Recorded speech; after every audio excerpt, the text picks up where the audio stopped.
You want to try and create width, ideally as much width as you can. And what width means is, imagine this, the center of my chest here. As I start to turn and move the club away, my objective here is not to sway too much to the side. However, I want to try and keep the gap between my club head and the middle of my chest as wide as possible. But if we can create that width early in the swing, it sets you up for creating power.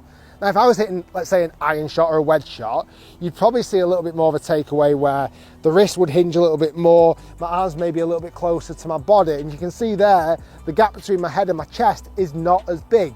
It's great for controlled shots. Let's be honest, we're hitting drivers. We want speed and power, right? And this is a great little tip. Try not to have the club head too static behind the ball for too long. If you do, there's no energy in the club in the shot, really. So you'll see a lot of golfers moving the club head, giving it a waggle, letting it bounce, even hovering it a little bit. All of those things are really good to help keep that energy in the swing. I'm going to show you one more thing as well to be aware of. In that halfway back position, what we call the takeaway, when the club is parallel to the ground, ideally we want the club head just to be slightly in front of the heel. That is in a square position. You can get the toe slightly in front of the heel to match a little bit more up the posture. You can see lined up more with my back.